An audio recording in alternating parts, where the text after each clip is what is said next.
எபிரேயர் 2ஆம் அதிகாரம் 14, 15 இந்த 2 வசனத்திலிருந்து கர்த்தருடைய வார்த்தைகளை நாம் இந்த நாளிலே கேட்கிறோம். பாருங்கள், பைபிள் கூடினீங்க, எல்லாம் பைபிள் கூடினீங்க.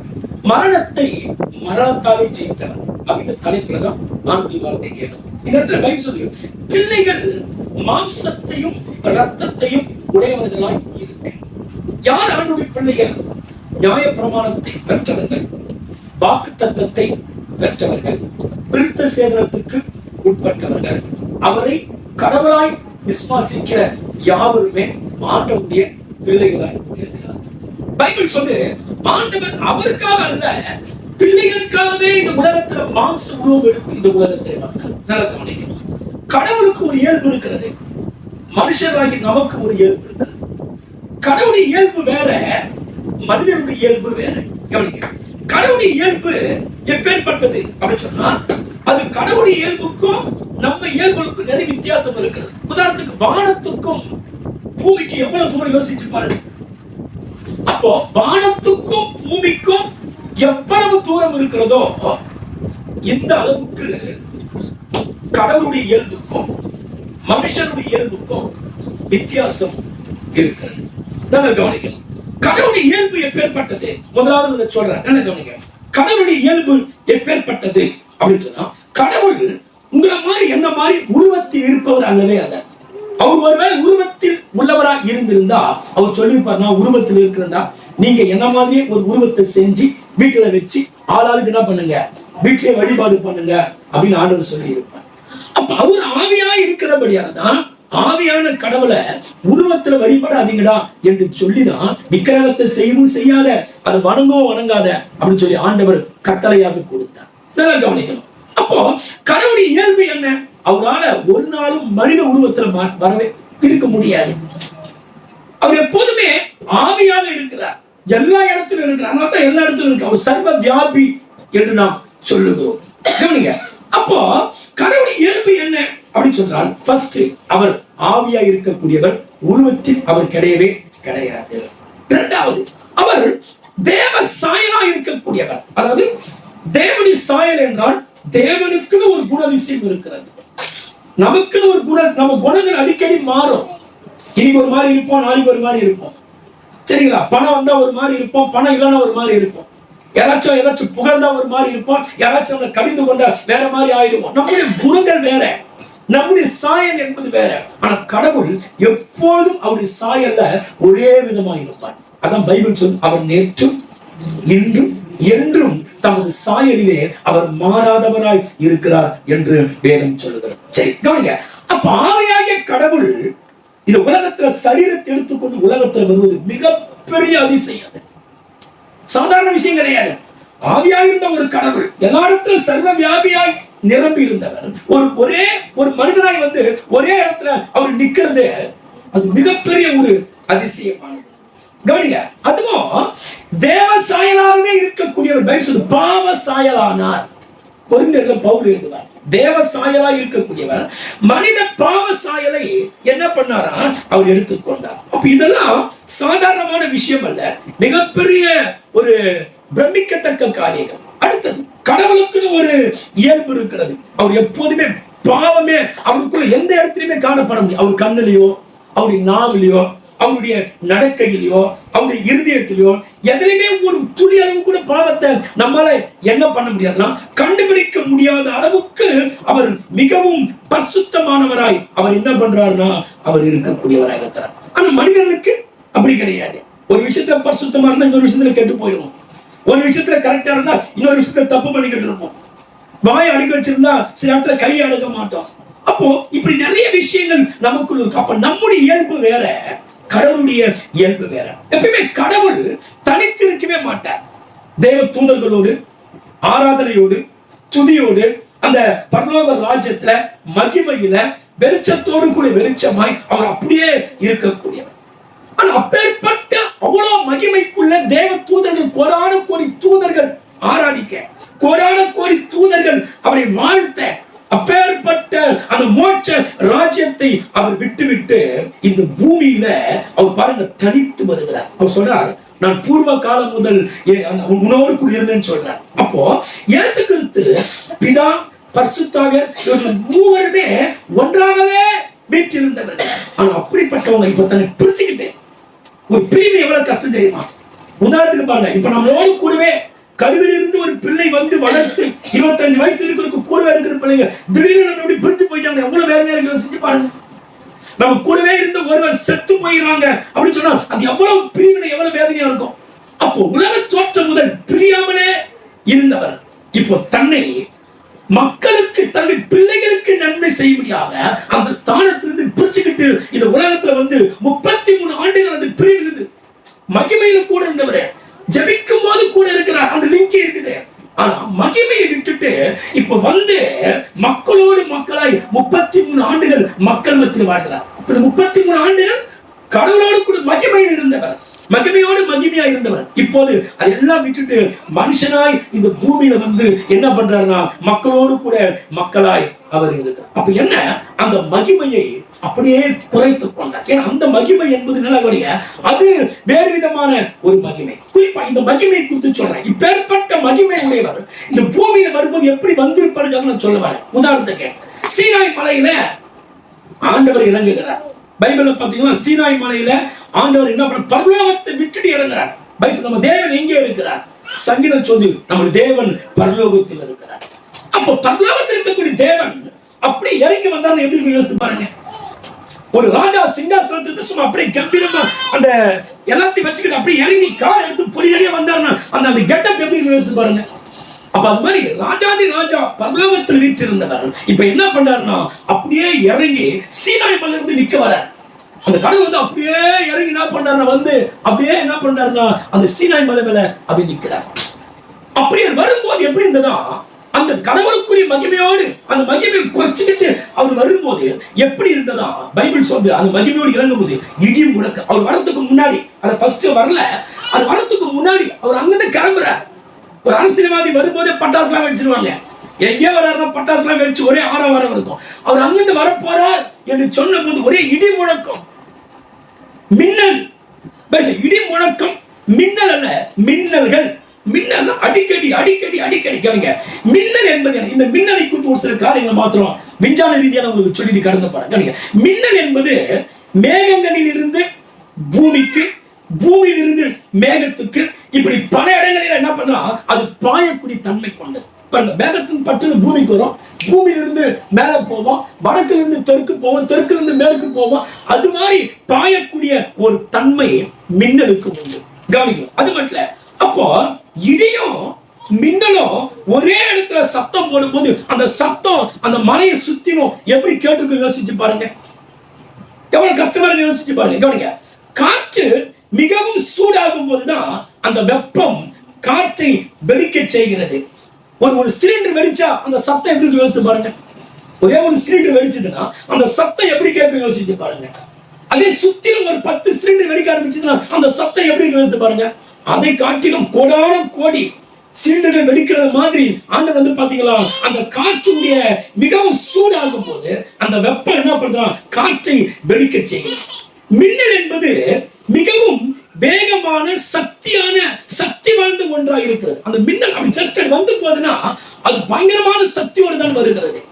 மின்னல் மின்னலுடைய மிகவும் வெப்பமானது உட்காரவை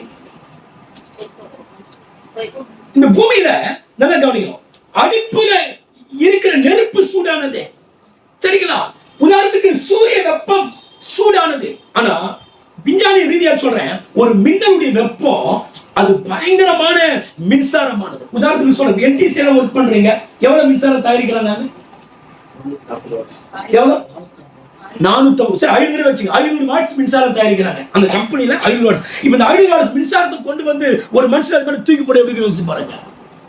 அப்போ ஒரு மின்சாரத்தினுடைய டிகிரி செல்சியஸ் எவ்வளவு தெரியுமா? 28,000 டிகிரி செல்சியஸ். ஒரு மின்சாரம் அப்படி வந்து போச்சுன்னா அப்ப பாருங்க, இது மாதிரி எத்தனை மின்சார கம்பெனி நம்ம சரி யோசித்து பாருங்க.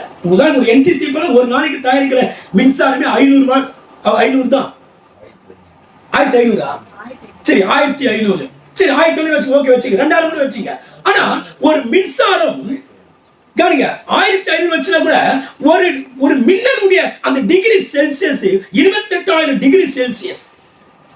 56 டிகிரி ஃபாரன்ஹீட் வரை வெப்பமானதா. அது ஒரு மின்சாரம் வந்து போகுதுன்னு சொன்னா 56 டிகிரி ஃபாரன்ஹீட்டோட தான் வருது. அது 28 டிகிரி செல்சியஸோடு வெப்பத்தை அது உருவிக்கொண்டு, அதனால தான் மின்னல் பட்டோடு செத்து போறாங்க பாருங்க. ஏன் அவ்வளவு சூடு கொண்டது. அமெரிக்காவில் ஒரு நாளைக்கு அதாவது சில காலங்கள் 58 பேருக்கு சாவறாங்க ஒரு நாள் மின்னல் தாக்கி. இது சூறாவளி புயல் காற்றை விட மின்னல்ல சாகக்கூடியது கொடுமையானதுன்றாங்க. இந்த மின்னலுடைய சக்தி எவ்வளவுனா, ஒரு சூரியனுடைய மேற்பரப்பு இருக்கு இல்லையா, உதாரணத்துக்கு பாருங்களேன், ஒரு சூரியன் வச்சுங்க, இந்த சூரியனுடைய மேற்பரப்பு, அந்த சூரியனுடைய மேற்பரப்பு மட்டும் எவ்வளவுன்னு சொன்னா 5500 டிகிரி செல்சியஸ். அந்த மேற்பரப்புல இருந்து வரக்கூடிய வெப்பம் மட்டும், நடுப்பகுதியில் இருக்கிற வெப்பம் வேற மாதிரியானது. சரிங்களா? இப்ப உதாரணத்துக்கு இந்த லைட்ல இருந்து வரக்கூடிய வெப்பத்துக்கும் இந்த லைட்ல இருந்து வரக்கூடிய வெப்பத்துக்கு வித்தியாசம் இருக்கிறது. சரிங்களா? அப்போ ஒரு சூரியனுடைய மேற்பரப்புல இருந்து வரக்கூடிய வெப்பம் மட்டுமே 5500 டிகிரி செல்சியஸ். அப்ப நடுமையத்திலிருந்து வரக்கூடிய வெப்பம் அதை விட அதிகம். அப்போ சூரியனின் மேற்பரப்பை விட 5 மடங்கு வெப்பம் கொண்டதான் மின்னல். யோசித்து பாருங்க. அப்ப ஒரு மின்னல் வருதுன்னா 5 மடங்கு 5500 × 5 போட்டு நீங்க அப்படி இது பண்ணி பாருங்க, எவ்வளோ டிகிரி வெப்பத்தோடு தான் ஒரு மின்னல் என்ன பண்ணுதுன்னா கீழே வருது, மேல போகுது, சைடுல ஓடுது, எல்லாம் பண்ணுது. அப்போ இப்பேற்பட்ட மின்னல் ஏற்படும் போதுதான் அதிவேக, இந்த மின்னல் வரும்போதுதான் அதிவேக காற்று வெப்பமாகுது. அந்த மின்னல் வரக்கூடிய ஹீட்ல தான் காத்து சூடாகுது. காத்து எப்படி சூடாகுது அப்படின்னா, மின்னல் வரும்போது அந்த வேகத்துல இவ்வளவு டிகிரி செல்சியஸோடு, இவ்வளவு டிகிரி ஃபாரன்ஹீட்டோடு அந்த மின்னல் வரும்போது காற்று என்ன பண்ணுது, அப்படியே சூடாகுது. உதாரணம் சொல்றேன். இப்ப இங்க உட்கார்ந்துகிட்டு இருக்கோம், இங்க ஏதோ ஒரு ஓரளவு படி எரிச்ச இடமலை எப்படி ஆயிடும், சூடாயிடும். அப்ப அந்த மின்னல் வரும்போது அதிவேக காற்று வெப்பமடைவதால் உருவாகக்கூடிய அந்த பயங்கரமான சத்தம் தான் இடி. அப்ப இடி வந்து மின்னல் வரும்போது அது இடி சத்தத்தை உண்டாக்குறது. இந்த மின்னல் சுமார் 36 டிகிரி செல்சியஸ் வெப்பத்தை உருவாக்கி சுற்றி உள்ள காற்றை வெடிக்க செய்வதால் இந்த இடி சத்தம் கேட்குதான். ஒரு மின்னல் சுமார் 36 டிகிரி செல்சியஸ் வெப்பத்தை உருவாக்குது. அது வந்து போகுது. ஒரு மின்னல் வருதுன்னா 36 டிகிரி செல்சியஸ் வெப்பத்தை உருவாக்குது. அப்படி வெப்பத்தை உருவாக்கி சுத்தி உள்ள காற்று என்ன பண்ணுதுன்னா அது சூடாக்கி சூடுனால வெடிக்கிறதுனால தான் இடி சத்தம் உண்டாகிறது. அப்போ இப்படிப்பட்ட இடியும் மின்னல்களும் ஆண்டவர் ஸ்தோத்திரிக்கிற மகிமையில சிங்காசனத்தை விட்டு அவர் சீனாய் மலையில இறங்கும் போதுதான் பைபிள் சொல்லி இடிகளும் மின்னல்களும் உண்டாயிற்று, கார்மேகம் உண்டாயிற்று. அப்ப இப்பேற்பட்ட இடி மின்னல இவ்வளவு சத்தம் சொன்னா அதுக்கு நடுவில் அக்கினிமயமான ஒரு கடவுள், சேரக்கூடாத ஒளியில வசித்த ஒரு கடவுள், எல்லா இடத்திலும் நிரம்பி இருக்கக்கூடிய ஒரு கடவுள், சூரியனை போன்ற முகமுடைய ஒரு கடவுள். இந்த இடி சத்தங்களுக்கு பின்பு, மின்னலுக்கு பின்பு ஆண்டவர் அப்படியே இறங்கி வந்து அக்கினியில வந்து இறங்குவார்னா அது இடம் முழுக்க எப்படி இருக்கு யோசிச்சு பாருங்க. அப்பா வேதம் சொல்லுது, அங்க இருக்கும்போது இஸ்ரவேல் ஜனங்களா பயந்தாங்க, ஓடி ஒளிஞ்சிக்கிட்டாங்க. ஐயோ அதை நாங்க பார்க்க மாட்டோம் அப்படின்னு சொன்னாங்க. அப்பேற்பட்ட ஒரு அக்கினியில தான் ஆண்டவர் மகிமையில இறங்கினார். அப்ப இப்படிப்பட்ட அக்கினியோடு மகிமையோடு இறங்கின அந்த தெய்வம் தான் இப்ப மக்களோடு மக்களா சேர்ந்து, இயேசு குழந்தையான உலகத்துல பிறந்து மக்களோடு மக்களா சேர்ந்து என்ன பண்றாருன்னு சொன்னா, அவர் என்ன பண்றாருன்னா அவர் மக்களோடு மக்களா நடந்து போறார். அக்கினியா வரும்போது பயந்தாங்க. ஆனா இப்ப அக்கினியாய் வந்த தெய்வம் மகிமையை குறைத்துக் கொண்டு எல்லாரையும் தொடும்படியா, எல்லாரோடும் பேசும்படியா, மற்றவங்க அவரை தொடும்படியா என்ன பண்ணாருன்னு சொன்னா அவர் என்ன பண்ணாரு, அந்த மகிமையை விட்டுட்டு அப்படியே வந்தார். அவர் அப்படி வந்ததானதான் அவர் தொட முடிஞ்சது. சீனாய் மலையில வந்த மகிமையோடு அவர் வந்திருந்தாருன்னா அவர் தொட்டு இருக்க முடியாது. நல்லா கவனிக்கணும். சீனாய் மலையில வந்த மகிமையோடு வந்திருந்தா என்ன பண்ணிருக்க முடியாது, தொட்டு இருக்க முடியாது. அப்ப அந்த மகிமையை குறைத்துக் கொண்டு அவர் வந்தபடியால் தான் பெரும்பாலான ஸ்திரீ போய் வஸ்திரத்தை பிடிச்சு தொடுறா. ஆனா இதே சீனாய் மலையில வந்த மகிமையோடு போய் தொட்டு இருந்தா இருக்கும், சொல்லுங்க, கறி கட்டியா போயிருப்பாங்க. குஷ்டரோகி போய் இயேசு தொட்டார். ஆனா இதே மகிமையில வந்திருந்தால் குஷ்டரோகி நிலைமை என்ன ஆயிருக்கும், ஒரு போர் வீரர்கள் வந்து இயேசுவை வந்து விலங்கு போட்டு பிடிக்கிறாங்க. இதே மகிமையில அவர் இருந்திருந்தாருன்னா என்ன ஆயிருக்கும், கிட்ட வரத்துக்கு முன்னாடியே உஷ்ணத்தான் பார். ஒரு இடத்துல இயேசு சொல்றாரு, யாரை தேடுகிறீர்கள், கெத்செமனே தோட்டத்துல இயேசுவை தேடுகிறோம், நான் தான். அதை சொன்ன உடனே பின்னிட்டு விழுந்தான் பாருங்க. அப்போ இப்பேற்பட்ட அந்த மகிமையோடு இருந்த அந்த தெய்வம் என்ன பண்ணா அந்த மகிமை எல்லாவற்றையும் குறைத்துக் கொண்டு மற்றவர்கள் அவரை தொடும்படியாக, அவர் மற்றவர்களை தொடும்படியாக. இவர் பேசினால் யாருக்கும் ஆபத்து வரக்கூடாது, மற்றவங்க கிட்ட வந்தாலும் ஆபத்து. ஆனால் எல்லாரும் வந்து அவரை சூழ்ந்து கொள்ள முடிந்தது, இல்லைன்னா யாரும் அவரை சூழ்ந்து கொண்டிருக்க முடியாது. அப்ப இவ்வளவு மகிமை நிறைந்தவர் இறங்கும் போது அந்த மகிமையை குறைத்து கொண்டு என்ன பண்ணார்னா இந்த உலகத்துல வந்தார். இது வந்து சாதாரணமான விஷயம் அல்ல. இது உலகத்திலே கடவுளான எவ்வளவு பெரிய பெரிய பயங்கரமான பிரமிப்பான விஷயம். ஒரு கடவுள், இப்படிப்பட்ட ஒரு கடவுள் மனுஷனா வந்து நம்ம இப்படி போறாருன்னா அது எவ்வளவு பெரிய விஷயம். யோசிச்சு பாருங்க. அப்ப இப்பேற்பட்ட, அதனால பைபிள் சொல்லுது, அந்த மகிமையை கண்டோம். யோவான் சொல்றார் 1:14, அந்த மகிமையை கண்டோம். அப்ப சீனாய் மலையில இறங்கிய அந்த தேவ மகிமை தான் இப்போது பூமியில வந்தது. அந்த மகிமை கண்டு பயந்தார்கள். ஆனா இந்த மகிமையில வந்து இயேசுவை கண்டு யாரும் என்ன பண்ண முடியல. ஏன்னா அவர் மகிமையை, அந்த தெய்வத்திற்குரிய மகிமை விட்டு விட்டு மனிதன் வாழக்கூடிய அந்த இயல்பான சூழ்நிலைக்கு அவர் வந்து விட்டார். அப்ப சீனாய் மலையில் இறங்கும் போது வெடி ஸ்தோத்திரிக்கிறோம் அதிர்ந்தது. அந்த மக்களோடு கூட என்ன பண்றாருன்னா அவங்களுக்கு எந்த விதமான ஆபத்து ஸ்தோத்திரி அன்னைக்கு வரல, தூரமா இருந்தாங்க. ஆனா இதே மகிமையோடு அவர் வந்திருந்தாருன்னா ஒண்ணுமே என்ன பண்ணிருக்க முடியாது. மக்கள் யாரும் அவர்கிட்ட போயிருக்க முடியாது, அவரால் ஊழியத்தை செஞ்சிருக்க. அப்ப இப்பேற்பட்ட மகிமை உடையவர் தான் பிள்ளைகள் மாம்சத்தையும் ரத்தத்தையும் உடையவர்களாக இருக்க, இப்பேற்பட்ட மகிமைக்கு மாறா இருக்கிற அந்த தெய்வம் அற்பமான மாம்சத்தையும் ரத்தத்தையும் உடையவராக ஒரு சரீரத்தை எடுத்துக்கொண்டு இந்த பூமியிலே அவர் இறங்கி வந்தார். ஏன் இறங்கி வந்தார்? என்ன காரணம்? எதுக்காக அவரை கொண்டு போய் சிலுவையிலே அறைய வேண்டும்? வேதம் சொல்கிறது, மரணத்துக்கு அதிகாரியாக பிசாசானவனை தமது மரணத்தினாலே அழிக்க வேண்டும். மரணத்துக்கு அதிகாரி யாருங்க? மரணம் என்றால் என்ன? 3 காரியத்தை சொல்லி ஒவ்வொரு பிட்டு பிட்டா நான் உங்களுக்கு சொல்றேன். மரணம் என்றால் என்ன? ஃபர்ஸ்ட் மரணம் எங்கே ஏற்படுகிறது? ஒரு மனிதனுக்கு சிந்தனையில தான் முதலாவது மரணம் ஏற்படுகிறது. எங்க ஏற்படுதுங்க? ரோமர் 8:6 சொல்லுது, மாம்ச சிந்தை மரணம். மாம்ச சிந்தை முதல்ல சாத்தான் ஒரு மனிதனை மரணத்துக்குள்ளாக்குவதற்கு அவன் முதல்ல கை வைக்கிற இடம் தெரியுமா? ஒரு மனுஷனுடைய இருதயத்தின் சிந்தனையிலே கை வைக்கிறான். ஆனா இருதயத்துல பாருங்க, இருதயத்துல கெட்டது வந்தாலே வாழ்க்கை கெட்டதா போயிடும். இருதயத்துல நல்ல எண்ணங்கள் இல்லைனாலே வாழ்க்கை முறைய தப்பா போயிடும். அப்போ மாம்ச சிந்தனை என்றால் என்ன? பூமிக்குரிய ஆசைகளாலும் தனக்கு, எனக்கு, மற்றவங்களுக்கு இல்ல அப்படின்ற சுயநலமான ஆதிக்கத்தால ஒரு மனுஷன் நிரம்பி இருக்கிறானே, அதற்கு பேர் தான் மாம்ச சிந்தனை. அதாவது தேவனை குறித்த எண்ணமோ மற்றவங்களை குறித்த சிந்தனையோ இப்படி பிறரை குறித்த எண்ணமோ எதுவுமே இல்லாத ஒரு நிலையில தனக்கு தான் அப்படின்னு சொல்லி உலகத்துக்கு முக்கியத்துவம் கொடுத்து வாழ்கிறானே, இதுக்கு பேர் தான் மாம்ச சிந்தனை. அப்போ முதலாவது சத்துருவான மரணத்தை எங்கே உண்டாக்குகிறான்? சிந்தையில, இருதயத்தின் சிந்தையில. இரண்டாவது, மரணம் என்பது ஒரு பிரிவு. மரணம் என்பது எதுங்க? சொல்லுங்க. பிரிவுனா என்ன? பைபிள் சொல்லுது, கெட்டகுமாரன் சொல்லும் போது இளைய மகன் சொல்ல அவன் மரித்தான் திரும்பவும் உயிர்ப்பித்தான். அந்த கெட்டகுமாரனுடைய அப்பா சொல்ற, இளைய மகனுடைய அப்பா சொல்ற அவன் மரித்தான் திரும்பவும். அப்ப மரித்தான்னா எப்படி? செத்து போனவன் எப்படி வந்து பேச முடியுங்க? என்ன அர்த்தம்? அப்பாவை விட்டு அவன் பிரிந்து தூரம் போனதுதான் மரணம். அப்ப மரணம் என்றால் என்ன? ஒரு மனிதன் கடவுளை விட்டு அவன் பிரிந்து தூரமா இருக்கிறானே, ஜெபிக்க முடியாம, ஆண்டவரோடு கூட பேச முடியாம, ஆண்டவரோடு கூட சத்தத்தை கேட்க முடியாம, நான் அவருக்கு சத்தம் போட முடியாம, அவர் சமூகத்தை தரிசிக்க முடியாம, அவரை விட்டு நான் தூரமா இருக்கிற பாருங்க, அதுக்கு பேர் தான் மரணம். அப்ப இப்படிப்பட்ட மரித்த அந்த இளைய மகன் இப்ப திரும்ப வந்தான், அப்பா கிட்ட வந்துட்டான். அப்பா கிட்ட வந்தது அப்பா சொல்ல, அவன் மரித்தான், என்னை விட்டு தூரம் போனது அவனுக்கு மரணம். ஆனால் மரணத்திலிருந்து அவன் திரும்ப என்கிட்ட வந்ததுனால அவன் என்ன பண்ணான்? உயிர்ப்பிக்கப்பட்டான். அப்போ மரணம் என்பது கடவுளை விட்டு பிரிந்திருப்பது. எதுங்க? இந்த பூமியில பாருங்க, சரீரத்துல, பூமியில நம்ம சரீரத்துல கடவுளோடு இருக்கக்கூடாது, இங்கேயும் கடவுளோடு இருக்கக்கூடாது. நம்ம ஒருவேளை மரிச்சாலும் கடவுளோடு கூட நம்ம வாழ்ந்து விட கூடாது என்பதற்காகத்தான் நம்ம ஆத்மாவை பிசாசு என்ன பண்ணா கடவுளோடு இருக்க விடாம பிரிச்சிடலாம். அப்போ மரணம் என்பது என்ன? பிரிவு வந்தாலே மரணம் வந்துச்சுன்னு அர்த்தம்.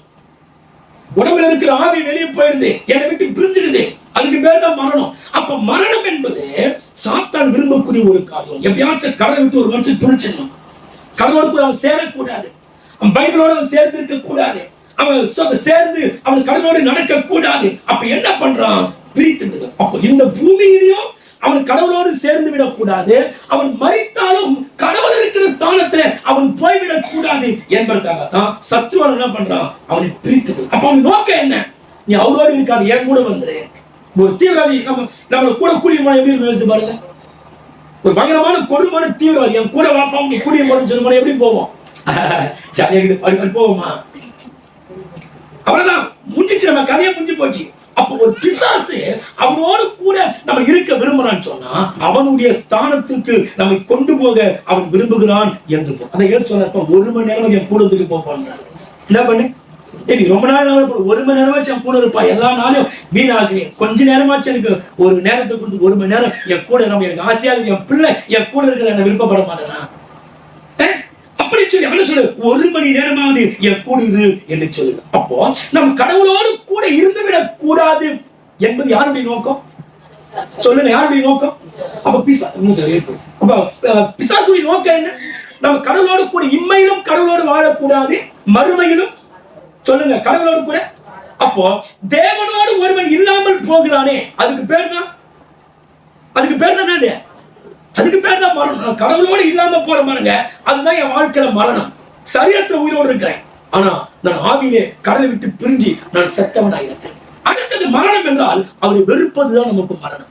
அவரை வெறுக்கிறவர்கள் மரணத்தை விரும்புகிறார்கள். நீதிமொழிகளில் சொல்லப்பட்டிருக்கிறது. அவர் வெறுக்கிறீங்க, சர்ச்சை தான் உட்காந்துங்க, எப்படிங்க கடவுளை வெறுக்க முடியும்? நீ சர்ச்சையில உட்கார்ந்தாலும் உன் மனசு கடவுளோடு ஈடுபடலனா, ஜபம் பிடிக்க மாட்டேங்குது, பைபிள் வாசிக்க பிடிக்க மாட்டேங்குது, ஆராதிக்க பிடிக்க மாட்டேங்குது, ஒழுங்குமுறை பிடிக்க மாட்டேங்குது, பரிசுத்தம் பிடிக்க மாட்டேங்குது, ஆனா சர்ச்சையில மட்டும் பாடி இருக்குது. அப்ப என்ன? அவரை மனதளவில் வெறுக்கிறவர்கள். அப்போ வெறுப்பதுதான் மரணம்.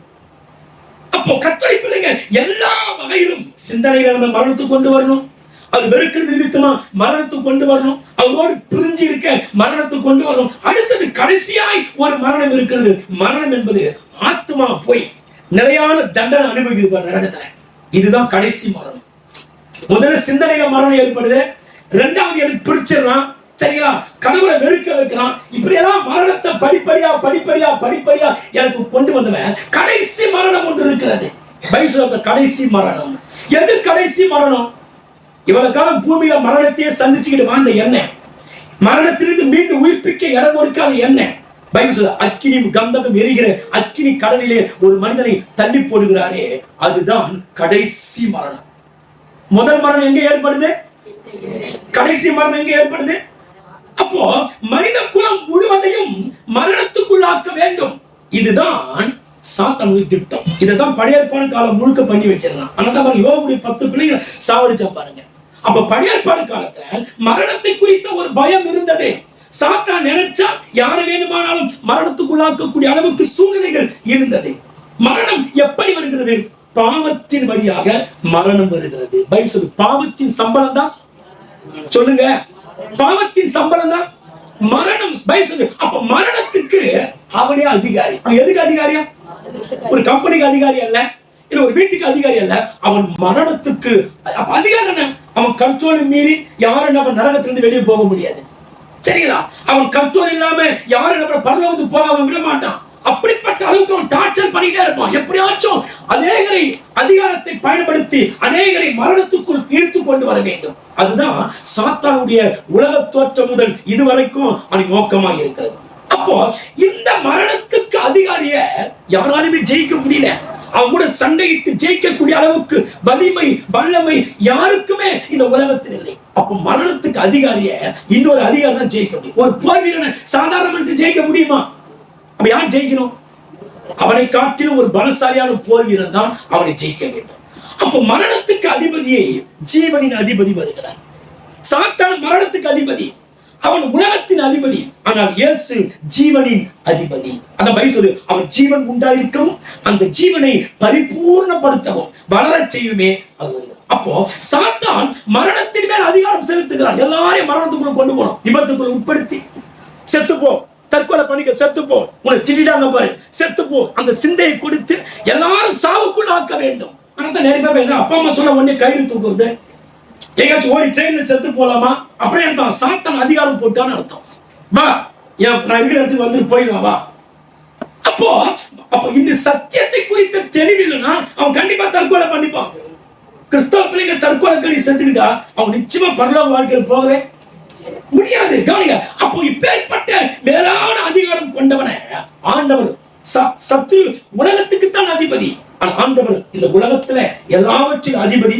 அது வானங்களுக்கு மேலாக அதிபதி, இவ்வளவு அதிகாரத்தை கொண்டவர் தன்னுடைய அதிகாரத்தினாலே சாத்தானுடைய அதிகாரத்திலிருந்து என்ன பண்ணார்? மனிதனை அவர் மீட்டெடுக்க இந்த உலகத்திலே அவர் வந்தார். அதான் பைபிள் சொல்லி ஸ்தோத்திரிக்கிறோம். யோவான் 1:12 சொல்றார், அவருடைய பிள்ளைகள் அந்த ஸ்தோத்திரி அவரை விசுவாசிக்கிறவங்க எத்தனை பேரும் அத்தனை பேரும் அவர் பிள்ளைகளாக என்ன பண்ணாரு? அப்ப இயேசு கிறிஸ்து சிலுவையில மரித்தபடினால ஏன் மரித்தார்? மரண பயத்தை நம்மை விட்டு ஸ்தோத்திரிக்கு நீக்க வேண்டும்.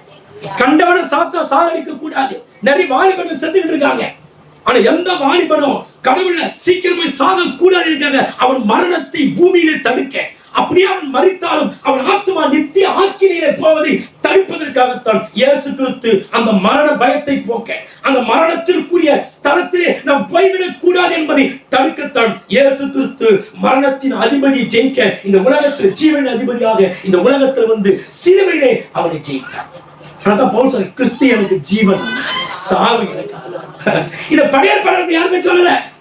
பழைய ஏற்பாடு காலத்துல யாருமே சாவை ஆதாயமா நினைக்கல. ஆனா புதிய ஏற்பாடு காலத்துல இயேசு சிலுவையிலே செய்து முடித்து விட்டபடினால் இப்ப பவுல் சொல்றாரு, கிறிஸ்து எனக்கு ஜீவன்டா. நான் செத்தனா அது எனக்கு ஆதாயம்.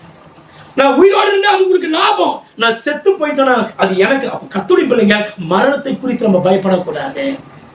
மரித்தாலும் நம்ம ஆத்மா சரீரம் தான் மரிக்கிறது. என் ஆத்மா கடவுளோடு கூட போய் சமூகத்திலே இணைப்பாடிக்கும். அதனால எந்த பிள்ளைகள் எப்பேற்பட்ட மரண பயத்துக்கு இடம் கொடுக்க கூடாது. அதே பாருங்க, வாலிபத்தில் மரிப்பது அது கடவுளுக்கு சித்தமே கிடையாது.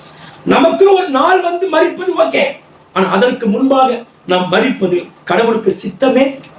சொல்லுங்க, சித்து. ஆனால் தான் நிறைய பரிசுத்தவான்கள் பாருங்க, தன்னை சாவுக்கு ஒப்பு கொடுத்த வாழால் அடுத்த அரு அவனுக்கு தெரியும், இந்த உலகத்தின் சரீரத்தாலே சாவடிப்ப, ஆனா ஆத்மா உன்னால சாகடிக்கும் சொல்லி தன் வாளால் வெட்டுவதற்கு ஒப்பு கொடுத்தார்கள்.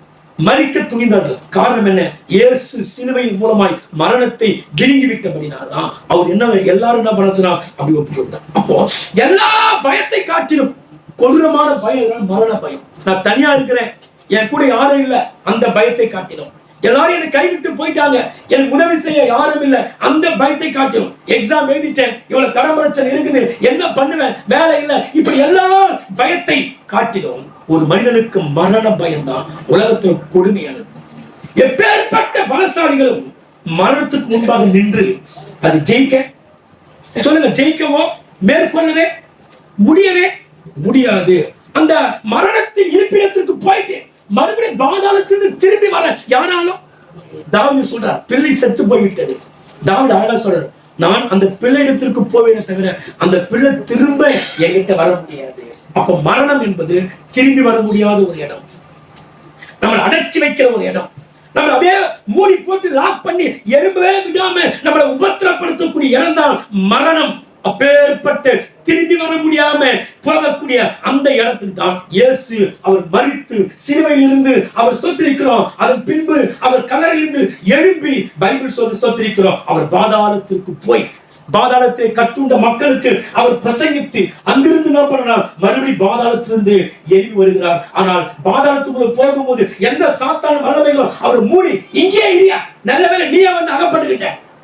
ஒரு நாயை ரொம்ப நாளா தேடிக்கிட்டு இருப்போம், அடிப்பேன் அது மாட்டுல ஒரு எடியை ரொம்ப நாளா தேடிக்கிட்டு இருப்போம் வீட்டுக்குள்ள. ஆனா அது அகப்பட்டு சொல்ல அதுவா வந்து எங்காச்சும் மாறிச்சா வந்து மாட்டிக்கிறியா, ஒரே டைம் போட்டு காலி பண்ணுவோம். அப்போ ஆண்டவரே இப்போ பாதாளத்துக்கு போகிறார். ஆனா பாதாளத்தின் அதிபதியால அவரை தடுத்து நிறுத்தி அடைச்சி வைக்க முடியல.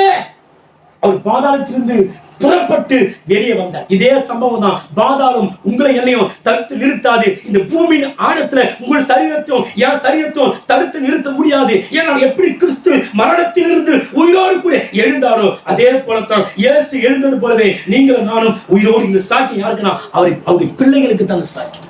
உங்க குடும்பத்திலே யாராச்சும் அவருக்கு பிள்ளைகளா இல்லைன்னா அவங்களுக்கு மரணம் அவங்களை மூடி போட்டு. ஒரு உங்க குடும்பத்தை யாராச்சும் ரட்சிக்கப்படாம புருஷங்களோ பிள்ளைகளோ உறவுகளோ சொந்த பந்தங்களோ இன்னும் இயேசுடைய பிள்ளைகளாய் மாறாவிட்டால் அவங்களை மரணம் மூடி போட்டு விடும். அக்கினி கந்தகமும் அவங்களை மூடிவிடும். ஆனால் அவர் பிள்ளைகளை மரணத்தால் மூடி போட முடியாது. இந்த சாக்கியத்தை எந்த மந்திரிமார்களும் நமக்கு கொடுக்க முடியாது. இந்த சாக்கியத்தை எந்த அரசர்களும் நமக்கு கொடுக்க முடியாது. இந்த சாக்கியத்தை நீங்களும் நானும் கிருபையாக பெற்றிருக்கிறோம். எப்படி பெற்றிருக்கிறோம்? இதை விட உலகத்தை என்ன நன்மை வேணுங்க நமக்கு? எனக்கு இது செய்யல அது செய்யல, இதை யார் செய்ய முடியும்? ஆனா எந்த விசுவாசியும் எனக்கு இதை செய்யல எனக்கு அதை செய்யல, எல்லாம் செய்யாம எல்லாம் செஞ்சுட்டு அங்க போயிட்டியானா இந்த உலகத்துல நல்லா சுலபமா ராஜ வாழ்க்கை வாழ்ந்துட்டு அப்படி நீ அங்க போயிட்டு மூடி வைக்கக்கூடிய இடத்துக்கு போயிட்டு என்ன ஆகும்? அப்போ இதான் இயேசு என்ன பண்ணாரா, சிலுவையில் தமது மரணத்தை என்ன பண்ணாரு? ஜெயித்தார். கவனிங்க, இன்னொன்னு, ஏன் மரணத்தால் ஜெயிக்கணும்? மரணத்துக்குள்ளே நம்ம போகாமல் இருக்க வேண்டும் என்பதற்கு மாத்திரமல்ல, மரணத்திலே போகாமல் நம்மை தடுப்பதற்கு மட்டுமல்ல, மரணத்தில் இருந்து நம்மை தடுத்து நிறுத்தி அவர் மகிமையிலே கொண்டு போய் சேர்ப்பதற்காக. எங்க தேவன் எப்படி சீனாய் மலையில் இறங்கும் போது என்ன மகிமையோடு இருந்தாரோ, அதே மகிமைக்குரிய அந்த சிங்காசனத்துக்கு முன்பாக ஆயிரம் கோடான கோடி தூதர்கள் சூழ்ந்திருக்கிற அந்த உன்னதமான அந்த ஸ்தோத்திரிக்கு சிங்காசனத்துக்கு முன்பாக அந்த மகிமையில கொண்டு போய் நம்ம இந்த பூமியில் இருக்கிற மகிமை வேற, சரிங்களா? ஆனா அந்த மகிமையில கொண்டு போய், உதாரணத்துக்கு நம்ம இப்ப இந்த சர்ச்சுக்கும் உதாரணத்துக்கு ஒரு பிரதமருடைய அலுவலகத்துக்கு போய் பாருங்க. ஒரு பெரிய அரசன், ஒரு பெரிய அரசன், வலிமை மிக்க அரசனுடைய மாளிகைக்கு போயிருப்பாங்க. அந்த இலை அவ்வளவு பிரகாசமா இருக்கும். அப்போ ஒரு அரசனுடைய, பூமிக்குரிய அரசனுடைய ஸ்தலமே அவ்வளவு பிரகாசமா இருக்குமானால் பரலோகம் என்ற மகிமைக்குள்ள போகும்போது அது எவ்வளவு, இந்த மகிமை யாருக்குன்னா அவருடைய பிள்ளைகளுக்கு. எத்தனை பேருக்கு பிள்ளைகளா இருக்கு நீங்க? இது மேன்மையா இல்லையா? அப்ப இந்த மகிமையில யாரை கொண்டு போய் சேர்க்கிறான்? தன்னை விசுவாசித்த தன்னுடைய மக்களை. எல்லாரையும் அல்ல, தன்னை வெறுக்கக்கூடியவங்க அல்ல, தன்னை அசட்ட பண்ணக்கூடியவங்க அல்ல, தன்னை விட்டுட்டு பின்வாரத்துக்கு போய் உலகம்தான் வாழ்க்கை என்று வாழ்கிறானே அவனை அல்ல, தன்னை தகப்பனா ஏற்றுக்கொண்டு எனக்கு பிள்ளையாய் கடைசி வரைக்கும் நிற்கிறார்களே அப்பேற்பட்ட மக்களை தன்னுடைய மகிமையில கொண்டு போய் சேர்க்கிறதுக்காகத்தான் இயேசு கிறிஸ்து சிலுவையிலே நமக்காக என்ன பண்ணார்னா அவர் தண்டிக்கப்பட்டார். என்னை தண்டிச்சிருங்க, என் பிள்ளைய என்ன பண்ணணும், அவனுக்கு வர வேண்டிய தண்டனை என் சரீரத்தில் எல்லாத்தையும் வாங்கிக்கிறான். சில பாருங்க, அப்பா போய் பிள்ளைய அடிப்பாரு, அம்மா வந்து சில அடி வாங்கிப்பாங்க. நான் ஒரு சில கோபத்துல சாம அடிச்சுட்டேன்னா அவங்க அம்மா வந்து அடி வாங்கிப்பாங்க. அதே மாதிரிதான் ஆண்டவர் நம்ம மேல விட வேண்டிய எல்லா அடிகளையும் அவர் என்ன பண்ணாரா, தன் சரீரத்திலே வாங்கி கொண்டார். சிலுவையிலே தன் தலையிலே அவர் வாங்கி கொண்டார். எல்லாவற்றையும் வாங்கி கொண்டு என் பிள்ளைகளை கொண்டு போய், என் பிள்ளைங்க பாடுபடுவதற்குரியவர்கள் அல்ல, என் பிள்ளைங்க ரத்தம் சிந்தி மரிப்பதற்குரியவர்கள் அல்ல, அவர் மகிமையிலே என்னோடு கூட வாழ வேண்டும் என்று சொல்லி மகிமையிலே கொண்டு போய் சேர்க்கத்தான் இயேசு கிறிஸ்து சிலுவையிலே போய் இவர் என்ன பண்றாருன்னா தண்டிக்கப்படுகிறார். இந்த சாக்கியம் யாருக்குங்க? யாருக்கு? பிள்ளைகளா யாரு? அத யாரு? அவரை விசுவாசித்து அவரை மனதளவில் யார் ஏற்றுக்கொண்டாங்களோ அவர்கள் தான் அவருடைய பிள்ளைகள். அப்பேற்பட்ட பிள்ளைகளை மகிமையில சேர்ப்பதுதான் ஆண்டவருடைய அடுத்து. அது மாத்திரமல்ல, சத்திரிக்கிறோம், அவர் இருக்கிற இடத்துல நம்மை கொண்டு போய் வைப்பதற்கு அவர் சித்தமாக இருந்தார். அவர் இருக்கிற இடத்துல நாம என்ன பண்ணோம்? என் கூடவே பிள்ளைங்க இருக்கணும். பூமியில மனசால வாழ்ந்தோம், ஆனா இப்போது ஒன்றா ஒரே இடத்தில் இருப்போம் என்பதற்காகத்தான் அவர் இருக்கிற அதே இடத்துக்கு. கவனிங்க, தேவ தூதனுக்கான உட்கார சாக்கியமே கிடையாது. தேவத்தூதன் எப்பவும் நீடே இருப்பான். ஒரு அரசன் உட்காராருன்னா சேவகன் என்ன பண்ணுவான்? உட்கார்ந்து சேர் போட்டு விசிற முடியுமா? ஒரு தேவதூதன் நின்று கொண்டே இருப்பான். தேவதூதன் உட்கார முடியாது. ஆனா பைபிள் சொல்லுது, உன்னதங்களிலே கொண்டு போய் நம்மளை உட்கார வைத்தார். யாருக்கு? இப்ப நம்ம உட்கார, என் பிள்ளைகளப்பா சாம சேர்ல உட்காருப்பா சொல்ல, என் பிள்ளை சரியா? ஆனா அதே நான் ஒரு வேலைக்காரனா இருக்கும் போது ஒரு அரசனுக்கு அரசனே கால் வலிக்குது, கொஞ்சம் உட்கார முடியுமா? உட்கார்ந்து முடியுமா? அப்ப பிள்ளைகளை மகிமையிலே கொண்டு போய் உன்னதங்களிலே அவரோடு கூட, அப்பா இந்த பக்கத்துல வரைய கூட வாப்பா, உட்காந்து பாப்பா. ஒரு பிரதமரோடு உட்கார்ந்து எவ்வளவு மகிமை, ஒரு ட்ரம்ப் அமெரிக்க ஜனாதிபதி அவரோடு உட்கார்ந்தா எவ்வளவு மகிழ்ச்சியா இருக்கு உங்களுக்கு. அப்ப அதுல உன்னதங்களிலே மகிமையிலே அவரோடு கூட நம்மளை உட்கார வைக்கத்தான் ஆண்டவர் சிலுவையிலே அவர் தண்டிக்கப்பட்டு எல்லா தண்டனைகளை ஏற்று. அப்ப இந்த சிலுவையில் தண்டிக்கப்பட்டு இயேசுவை யார் ஒருவர் விசுவாசிக்கவில்லையோ, யார் ஒருவர் மனதளவில் ஏற்றுக்கொள்ளவில்லையோ, யார் ஒருவர் ஆண்டவருக்கு இந்த வாழ்க்கையை ஒப்பு கொடுக்கவில்லையோ அவர்களுக்கு நிச்சயமா மகிமையில இடமே கிடையவே. ஆனால் இந்த சிலுவை குறித்து மேன்மை பாராட்டுங்க. சிலுவை அன்பு வெளிப்பாடு. இந்த சிலுவை குறித்து நான் மேன்மை பாராட்டுகிறேன். நான் பரிசேயன் என்கிற மேன்மை எனக்கு இல்லை. நான் ஒரு நியாயஸ்தானத்தை பெற்றவன், அது எனக்கு மேன்மை அல்ல. நான் வாக்குத்தத்தத்தை பெற்றவன், அது எனக்கு புகழ்ச்சி அல்ல. நான் சிலுவையை ஏற்றுக்கொண்டேன், சிலுவை அறைந்த இயேசுவை நான் ஏற்றுக்கொண்டேன், அதுதான் என் மேன்மை என்று சொல்லி பவுல் எல்லாவற்றையும் மேன்மை பாராட்டாமல் சிலுவையில் அறைந்த அந்த அன்பை குறித்து மேன்மை பாராட்டுகிறார். நான் சொல்ல முடியும், மேன்மை எது? உனக்கு மேன்மையா? உன் பெயர் உனக்கு மேன்மையா? உன் படிப்பு, ஞானம், அழகு, அறிவு அது உனக்கு மேன்மையா? சிலுவையை மேன்மை பாராட்டுங்க. சிலுவை அறையப்பட்ட அன்பை நீங்கள் மேன்மை பாராட்டுங்க. இவ்வளவு பெரிய சாக்கியத்தை நமக்கு கொடுத்தார். இப்ப சொல்றாரு, இப்படி சொந்தமான ஒரே பேரான குமாரனையே நான் சிலுவையில உனக்காக கொடுத்துட்டேன், நீ கேட்கறதெல்லாம் கொடுக்காம இருப்பேன். அவரே கொடுத்துட்டுப்பா, இவ்வளவு மகிமைக்குரிய செல்ல மகன், என் செல்ல பிள்ளை, அவரையே சிலுவையில கொடுத்துட்டேன், பிரிச்சுட்டேன். இவ்வளவு கொடுத்து நான் நீ வேண்டிக் கொள்வதை உனக்கு நான் கொடாமல் போவேனா? அப்போ அவர் யாரெல்லாம் தகப்பனா ஏற்றுக்கொள்ளலாம், அந்த பிள்ளைங்களுடைய வேண்டுதலை அவர் அப்படியே நிறைவேற்றக்கூடியவராக இருக்கிறார். பைபிள்ல பாருங்க, பச்சைபால் தன் பிள்ளைக்காக தாவீது போய் வேண்டிக் கொள்ளலாம், என் பிள்ளை தாங்க ராஜாவாகணும் சாலமோன். அப்படியே அந்த வேண்டுதலை நிறைவேற்றினான் தாவீது. அப்போ ஒரு மனுஷனுடைய வேண்டுதலையே ஒரு மனிதன் நிறைவேற்றுகிறான். பைபிள்ல பாருங்க, ஸ்தோத்திரிக்கிறோம். ஏசா ஆசீர்வாதமே இல்ல, லேட்டா வந்தாரு, எல்லாத்தையும் வெறுத்தாரு, அலட்சியம் காட்டினாரு, எல்லாத்தையும் இழந்துட்டார். அலட்சியம் ஆபத்தானது. அலட்சியம் சொல்லுங்க, அலட்சியம் எப்பேற்பட்டது? ஆமா, ஆராதனை அலட்சியப்படுத்துறது, பிரசங்கத்தை அலட்சியப்படுத்துறது, நேரங்களை அலட்சியப்படுத்துறது, ரட்சிப்பு அலட்சியமா நினைக்கிறது, ஞானஸ்தானத்தை, திருவிருந்த, ஆண்டுடைய காரியங்களை அலட்சியமா நினைக்கிறது, எச்சரிக்கையை அலட்சியமா, அது ஆபத்தானது. ஏசு அலட்சியப்படுத்தினான். ஒண்ணுமே இல்லப்பா, எல்லாத்தையும் யாக்கோபுக்கு கொடுத்துட மாட்டார். ஒண்ணுமே இல்லையா, எனக்கு ஒண்ணுமே வைக்கலையா, என் ஆசீர்வாதம் சொல்லி கதறாவுதான். இப்பதான் சொல்றாரு, வானத்தின் பனியை போல இருன்னு சொல்லி. அப்போ ஒண்ணுமே இல்லைன்னு சொன்ன போது அழுதான், கதறினான். அவன் அழுகை அப்பாவால தாங்க முடியல. உடனே பார்த்துட்டு அவன் வேண்டிக் கொண்ட ஆசீர்வாதத்தை கொஞ்சம் கொடுத்தார். கவனிங்க, பைபிள்ல ஆபிரகாம் ஒரு வேண்டுதல் செய்தார், எனக்கு ஒரு பிள்ளை வேண்டும். சாராள் ஒரு வேண்டுதல் செய்தார், ஆண்டவரே இஸ்ரவேல் மக்கள்லாம் தரிசனம் இல்லாத காலங்கள்ல வாழ்ந்தாங்க. அப்படி தரிசனம் இல்லாத காலத்துல அநேகர் கெட்டு போயிட்டாங்க, அநேகர் தன் போக்கில போய் கொண்டிருக்கிறாங்க. இந்த வழிபோக்காய் போய் கொண்டிருக்கிற இந்த மக்களை மீட்க என் கருவிலே ஒரு ரட்சகன் உதிக்க வேண்டும், அந்த பிள்ளையை எனக்கு தாரும் என்று சொல்லி தேவாலயத்தில் போய் கண்ணீர் விட்டு அவள் கதறி அழுதாள். அவள் வேண்டுதல் கேட்கப்பட்டது. அவள் வேண்டுதல் சொல்லுங்க. எலிசபெத் சகரியா வெகு நாட்களாய் ஒரு பிள்ளைக்காக ஜெபித்தார்கள், அவர் வேண்டுதல் கேட்கப்பட்டது. அதே வண்ணமாகத்தான் ஆண்டு சொல்றார், சொந்த பேரான குமாரனையே நான் கொடுத்துட்டேன், நீ வேண்டிக் கொள்ற அற்ப காரியத்தை நான் உனக்கு கொடுக்காம போயிடுவேனா? இங்க இருக்கிறவங்களுக்கு சொல்றேன், கர்த்தருடைய ஊழியக்காரனா சொல்றேன், அப்போஸ்தலனா சொல்றேன், ஒரு போதகனா உங்க மேல வைத்த உத்தரவாதியா சொல்றேன், நீங்க வேண்டிக் கொள்வதை தேவன் நிச்சயமாய் உங்களுக்கு தந்துடுவார். நீங்க விசுவாசிங்க. நான் ஒரு பிள்ளை, எங்க அப்பா எனக்கு கொடுக்காம போயிடுவாரா? கேளுங்கள், அப்போது கொடுக்கப்படும், கேட்கிறவன் எவனும் பெற்றுக் கொள்கிறான் என்று வேதத்தில் என்ன கேட்கிறீங்க? அந்த கேள்வியில் நியாயம் இருக்கும். அநியாயத்தை கேட்காதீங்க, தேவ சித்தத்துக்கு மாறா கேட்காதீங்க, நியாயமானதை கேளுங்க, தேவ சித்தமானதை கேளுங்க. நிச்சயமா தேவன் அது அப்படியே, ஏன்னா தன்னையே சிலுவையில கொடுத்தவர். நீ வேண்டிக் கொள்ளுகிற அற்பமானதை, அற்பமானதை நிச்சயமாய் அவர் கொடுக்காமல் போவாரா? இப்ப நீங்க பதில் சொல்லுங்க, நீங்க பதில் சொல்லுங்க. தன்னையே கொடுத்தாரு, அதை விட நீ கேட்கிற அற்பமான காரியமா? என்னையே கொடுத்துட்டேன், என் பையனுக்கு 100 ரூபாவா என் பையனுக்கு பெரிய விஷயம் இல்ல. அப்போ சிலுவை எவ்வளவு மேன்மையான யோசி. இந்த சிலுவை தான் ஸ்தோத்திரிக்கின்ற உலகமெல்லாம் கொண்டாடிக்கிட்டு இருக்காங்க. இந்த சிலுவையை தான் நீங்களும் நானும் சேர்ந்து ஆண்டுடைய ஆராதனையை நம்ம பங்கெடுத்து ஆராய்ச்சி கொண்டிருக்கோம். எதவே சிலுவை மேன்மையா நினைக்கிறீங்க? நான் சொல்ற சிலுவை மர சிலுவை அல்ல, கழுத்துல வயிறு வரையும் தொங்க ஒரு சிலுவை அல்ல, கையில போட்டு கட்டிக்கிட்டு போற சிலுவை அல்ல. இதெல்லாம் கட்டாதீங்க, கையில வரையாதீங்க. உங்கள் சிலுவை இதயத்துக்குள் இருக்கட்டும். இயேசுதான் சிலுவை. சிலுவை என்பது அன்பை காண்பிக்கிறது. அந்த அன்பு உங்களுக்கு அது குறித்து மேன்மை. இயேசு எனக்குள்ள இருக்கிறார், எனக்கு இது இல்ல அது இல்ல, அது உங்க மேன்மை அல்ல. இயேசு கூட இருக்கு, அதான் எனக்கு மேன்மை. யாருதான் நமக்கு மேன்மை இல்லை, யாருதான் மேன்மை இருக்கு? அதான் லூகாஸ், யார் இருந்தால் எனக்கு என்ன, நீங்க மட்டும் போதுமப்பா.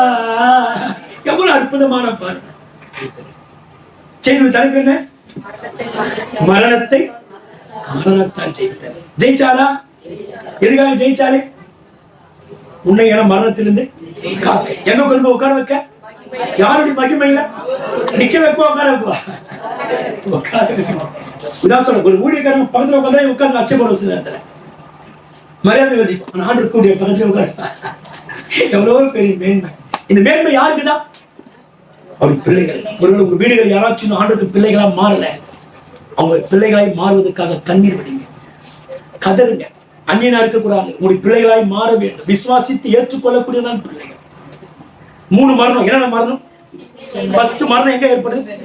இதய சிந்தனையில. 2வது பிரிவினை, கர்த்தரை விட்டு பிரிச்சிடலாம், தூரமா போயிடு, ஜெபிக்காத, சர்ச்சைக்கு வராத போயிடு, மரணம். 3வது அவரை வெறுக்கிறது மரணம். அவர் வெறுக்கிறது, அப்போ அதை வெறுக்கிறான் என்ன அர்த்தம்? அவன் மரணத்துக்கு போய்கிட்டு இருக்கான்னு அர்த்தம்.